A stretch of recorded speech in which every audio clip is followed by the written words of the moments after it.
দেখুন সবাই মৎস্য শিকারী বন্ধুরা, আজ একটি পাঙাশ ট্যাংরা মাছ ভাসা থোপ দিয়ে বল দিয়ে মাছটি ধরলাম। মাছটি হিট করার পরে মাছটি অনেক দূর টেনেছিল, আমি ক্যামেরা করতে পারিনি কারণ একজন ছিলাম আমি একা। তারপর দাদাকে ডাকলাম, দাদা এলো, এতে ক্যামেরাটি ধরেছে আর একজন দাদা। আমার দাদা নেট নিয়ে প্রস্তুত মাছটি তোলার জন্য।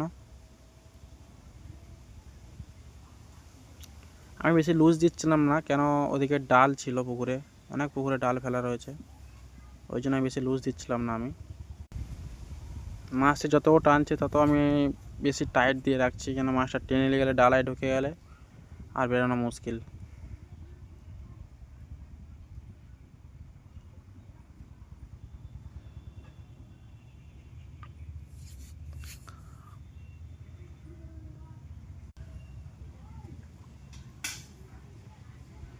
মাছটি ভেসে পড়ছে, ল্যান্ডিং নেট থাকলে তাহলে আমি তুলতে ইজি হতো, তো ল্যান্ডিংয়ের নেটটা নেই।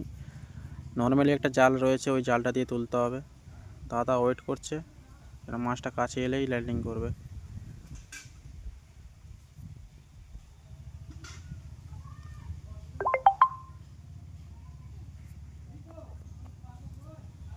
এই দেখুন এখানে নেটটি করবে, মাছটি লাম মেরে এই বেরিয়ে গেল।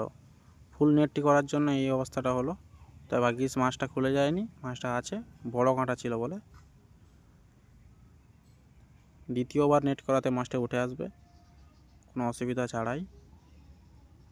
আমি তো দাদাকে বকছিলাম যে কেমন করে নেট করছিলিস তুই, মাছটি লাভ মেরে বেরিয়ে গেল, খুলে গেলে।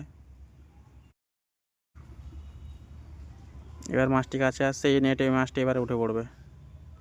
এসে গেছে, এই উঠে পড়লো মাছটি, প্রায় 4 কিলো সাইজের হবে।